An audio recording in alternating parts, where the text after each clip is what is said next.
All right, Ron and Fez Show, 866 Ron Zero Fez. We're talking about this film. We had this kid come in who's done this thing about old people in Florida, which I could see. I hurt his feelings a little bit by saying I take one in the fucking, I take a bullet. But even when I was a little kid, I had no plans to live too long. You know what I mean? Like, I saw my grandmother, I saw some of the older people and how difficult it is to go out with those long, nagging illnesses. Yeah. And it still doesn't appeal to me. I know a lot of people want to live a long time, but I don't know why you want it. Well, you want to experience things, and you don't get to anymore, though. You're stuck in a fucking room watching Jeopardy. You're not running around and travel. As long as you can still travel and take care and do things, and I hate to just put it this way, be able to fuck, you know what I mean? Right. Be able to enjoy life a little bit. Yeah. But I don't want to be all fucking dried up and hurting, and people are going like, what are we going to do with Pop? Remember that old fucking bit from Rodney? Yeah. Yeah, my grandfather, he lived to be 93, but the last, 15 years, he was basically existing. He wasn't really living. He lost his eyesight. Yeah, it's terrible. It all leaves one at a time. And, I mean, nothing is worse than physical pain. Who wants to wake up and hurt every day? That's why Hunter Thompson killed himself. Just this exact thing. Ping, pang. He said, I'm not going to be old and decrepit and have people feel sorry for me. Yeah. As soon as he couldn't get around easily, boom, he was out. Do you believe in assisted suicide? Yeah, I do. Yeah. Earl, where are you on this? I believe in it. I think if you just let me go, if I can't be the person You want me to smother you like I was fucking Big Chief? And I'll throw your sink out the window and run down the streets of Queens? As long as it's quick and painless, just... No, I'm going to torture you a little bit. First thing I'm going to do is cut your balls off. I'm going to stick something up your ass, cut your balls off, and then eventually pull out each tooth one at a time. And eventually, I just won't feed you. I'll starve you to death. My grandmother was nearing 100, and we all wanted her to see that century mark. She was the only one that didn't want it. Like, her last few years, she was so ready to go, and just really tired of being old. Yeah, it's got to be awful. Yeah. I mean, just imagine being sick, how you feel like with the flu, and having that going for years. Oh. Who the fuck wants it? You know, and again... If you're healthy, great. That's wonderful. You know, if you're doing things you like. I'm not saying that. I'm saying who really wants to be kept alive when they don't want to. Well, and there was a woman in this film who was like, if I take this breathing tube out, will I die? I just want to die. Jesus. Tired of it. And that's happening all over the place. I mean, I want to live a nice, long, old life. I do, because Yeah, that's why you drink like that. Just... You're fucking seriously. If your liver makes it to 35, right? I say you get a Nobel Prize for it. They have those? Here's Fatback. Fatback, you're on Ron and Fez. Hey, what's they up, have Nobel Prizes. Earl, y'all need to quit going in about the Christian questions, about the religious questions, because he obviously doesn't know what he's talking about. Christians can't condone assisted suicide. Peace out, I'm out. That's true, Earl. What? You make baby Jesus cry every time you take away a grandmother.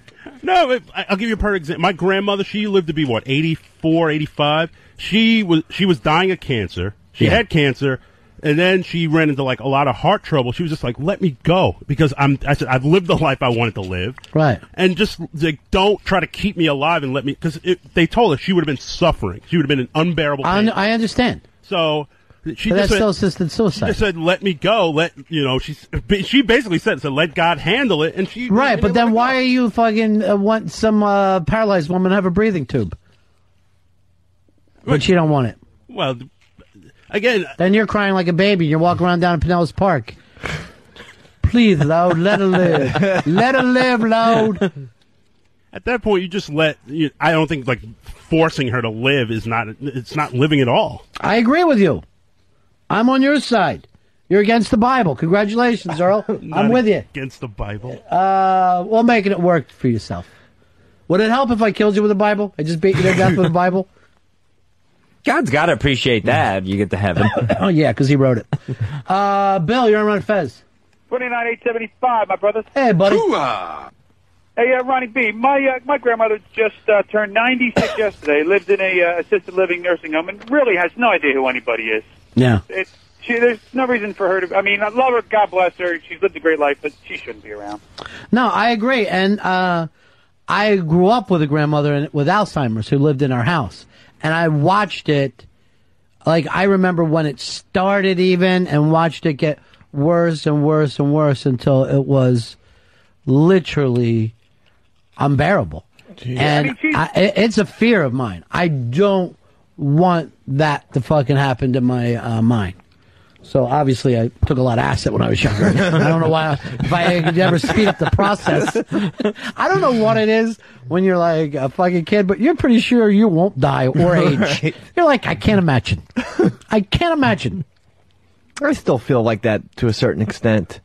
Yeah, I noticed. I don't think that... The fact that you didn't think of a condom.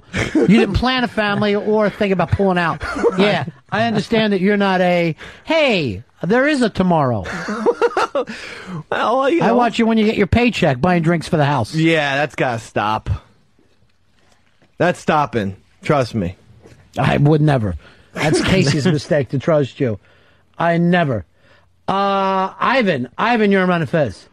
Yeah, hey man, I talk about this a lot with people, and I hope I live a long time. I wouldn't mind being an old man. I kind of look forward to being an old man, but I never plan on retiring. You know, people always ask me, like, when do you think you'll quit driving a truck and come down and settle down and all that shit? And I say, man, I'd like to be driving a truck when I'm 80 if I can do it. And honestly, if I can't, if I get feeble in the eyes or my bones start to get arthritic and stuff, honestly, I'd like to spend a little bit more time experimenting with drugs and stuff like pot and hallucinogens. And I'm not joking, man. I'm straight no, up. I am sure as the baby boomers get older, they're going to go, you know what? Why wouldn't I do acid just one more time? Yeah, I mean, just sit here in the chair and trip. I mean, yeah.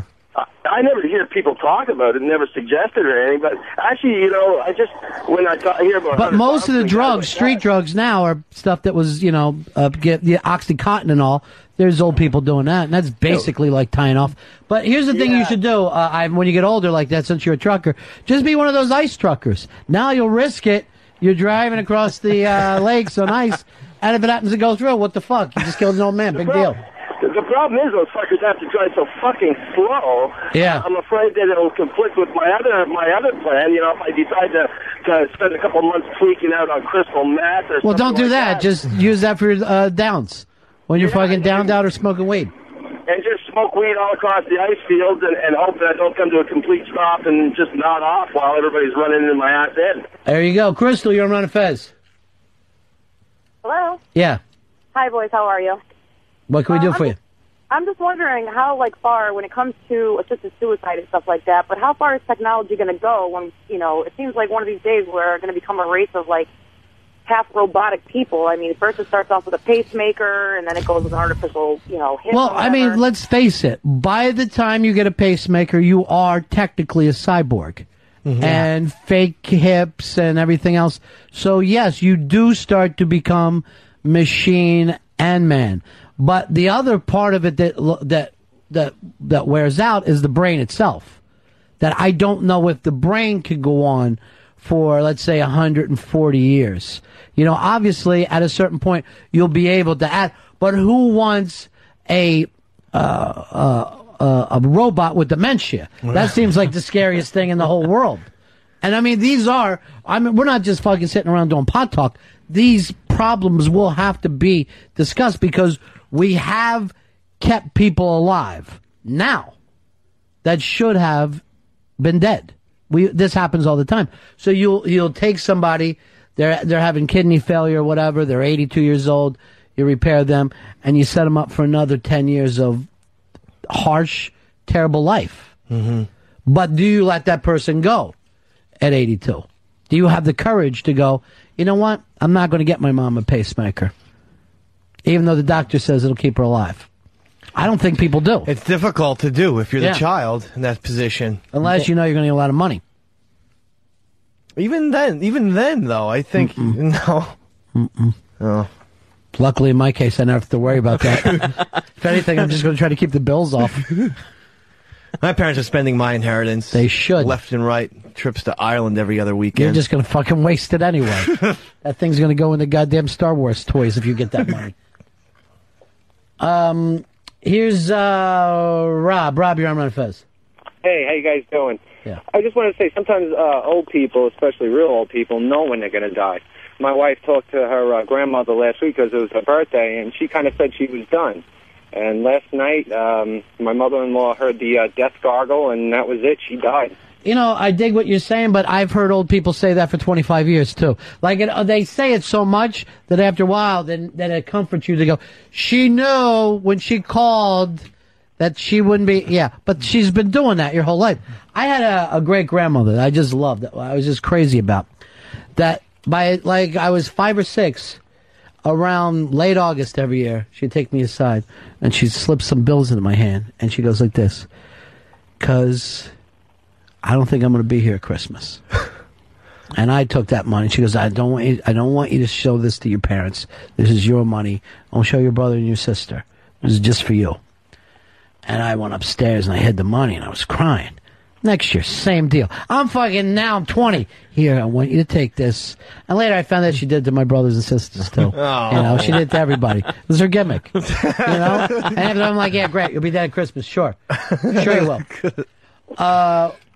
But, so you can't, I know that we get comfort thinking they know or whatever, but I can't. I can't line that up. Shit, I've known guys that are 20 that are ready to go. You know, people that are depressed or, you know, not really living at all. Jeez. Hyman Roth. Dying of the same heart attack for 20 years. Yeah. Old people do it all the time. Here's our friend Hard Rock Johnny. Johnny, you ready to go? Yeah, please take me. I'm ready. To that Hard Rock in the sky. You got to get a lot of angels to hoist me up, though. So I have a 91-year-old grandfather. Aside from, you know, he's losing his mind a little bit. He's healthy as can be, and it scares me because now, you know, he's losing his mind. I don't know how long he's going to stick. You know, they don't know how long he could stick around for. And all he did on Christmas, he was over at our house and he mutters to himself, you know, Lord, take me away. I'm ready to go. I want to be with my wife. And it scares the shit out of me that could happen to you. And probably will. Yeah. You're going to either go out with, you know, some massive heart attack or a car accident or murdered or something that, you know, is quick and fast, or you're going to be into this extended, he never really recovered from that pneumonia 9 years ago. You know what I mean? Like, yeah. That happens too. It's and, you know, then the opposite of that, like you guys know, my father with his heart transplant. You know, you're talking about the robotic people, and you know, he had this heart transplant 13 years ago, and he's still, you know, he's fine, except he had to get a pacemaker. So then it's like, you know, you start to build on these things, and it's like, you know, you don't know where it goes from there. I mean, you know, and your father's heart was an ape heart. Yes, he had the so he's right. He's a robot ape. Now, I mean, here's the thing. That's a miracle of science, and it's fantastic. You've taken a young man, you've extended his life. That's exciting. But when we start to extend the life of people that are in their late 80s so that they can make it to 97, and then it starts to, and people are afraid to have the conversation. You know, and it's funny because he just turned 69. Yeah. And so, you know, I've said to him before we talked, he said, you know, what if, you know, this one goes bad? Would you ever want to go for a second heart transplant? He said, absolutely not. Yeah. Like, I've had my extension. I've lived how I wanted to live.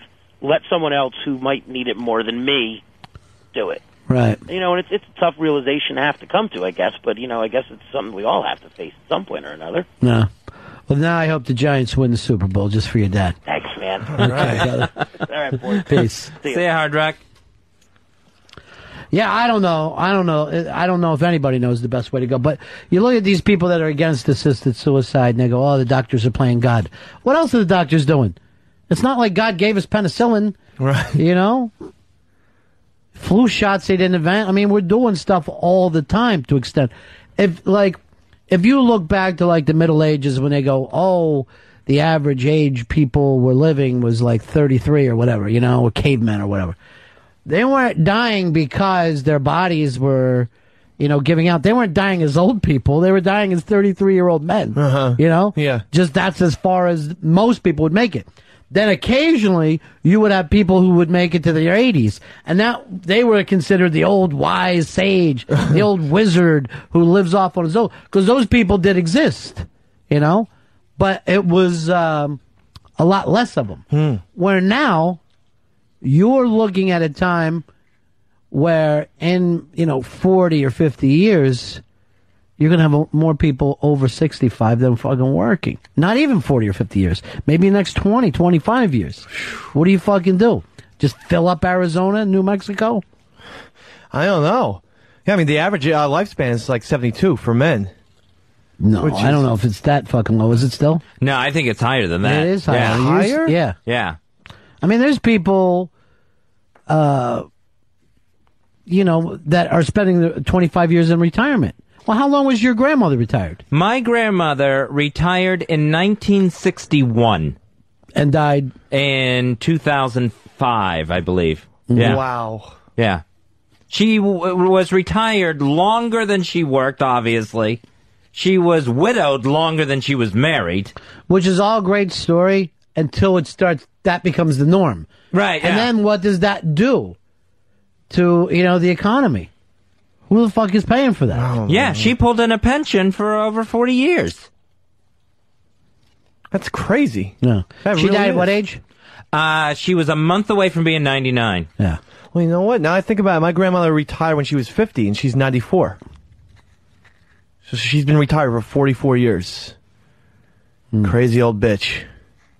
Still making calls to the Hard Rock. Yeah. About you. Can I get a tape? Taped. Stone Pony. Winning 4 of the last 7 Beanie Cups. It's ridiculous. She won 4 of 7.